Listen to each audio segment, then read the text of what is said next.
Hi everyone. I am so sorry for missing. Some of you may not even know I've been gone, but I've been sick. I've had a sick kid. My other kid just got sick tonight. So I'm so sorry I'm missing this. I was in today for one of the classes, and I'm hoping if anyone has any questions, you know by now, to text me, and just communication's key. So here is your tutorial 7 quiz, and there's not much to go over. Those that I wanted to go over some things after the chapter or the tutorial 6 quiz, I brought in just to quickly talk. This is a little bit different, going from tutorial 6 with the fixed width layout. This is fluid. So instead of pixels, it's percentage wise. Um, it's very similar. So you're going to download the folder, and the file is called hooks.htm, and you can read all about the directions here. There's not a ton you need to do to the layout, but what you're going to do are a couple learning targets again. 6 and 7 are together. This is worth 40% of your entire grade, so make sure you understand this stuff. You're going to create a descendant style. You guys know what a descendant selector is, to center the image within the header.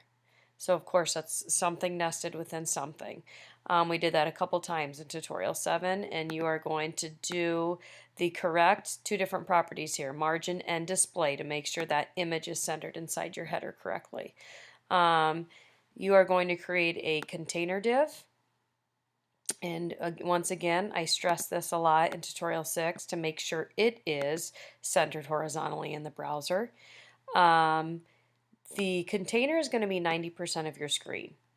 Then within the container, you're going to have a couple other divs. And you are going to have, oh, I'm trying to find it. Why can't I find it?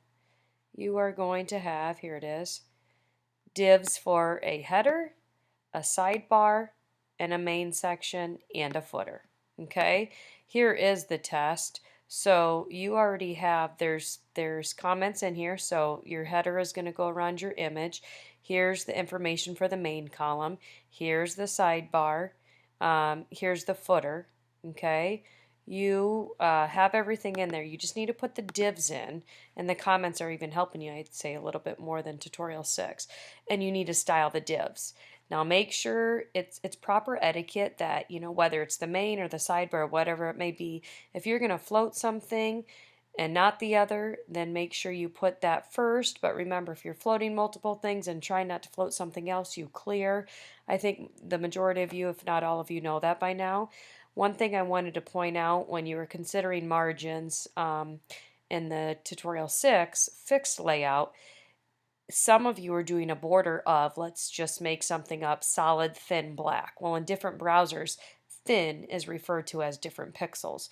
So make sure, it doesn't necessarily matter here, but in the future, if you are doing a fixed layout, you would want to give the thin or thick or whatever it may be an actual pixel measurement instead of just that broad one. I guess text me. I have a sick kid, so I'm going to have my phone on me, and I'm going to have my computer on me, on standby. So if anyone has any issues, please text me or email me. This shouldn't be too difficult. So as soon as you are done with the assessment, don't forget to compress everything. Some of us are still just turning in the folder or the file. Compress everything and upload it to Moodle. Oh, one last thing. Okay, so everything belongs in the container, which is 90% of your screen. I, can understand how people weren't getting this. But some people, when they try to put in the main section and the sidebar, which you're going to kind of guesstimate what you want to do for those. But some people were trying to add it up to be, it's not like a fixed layout where it was, say, 900 pixels. This is 90% of your screen, but the stuff inside the container is 100% of that container. So don't try and do math to say, oh, well, the container is 90%, so I'm going to do the main 70 and and it's supposed to be. And so the sidebar needs to be 20%. No, that's not how it works. You don't add it up to 90. The container is 90%. How many times can I say this? Sorry. The container is 90%, but everything inside the container will add up to be 100%. I just wanted to reiterate that. Okay, good luck, everyone. Please communicate and let me know if you have any questions. And you can start on tutorial 8, which has to do with tables, on Friday. Have a great weekend.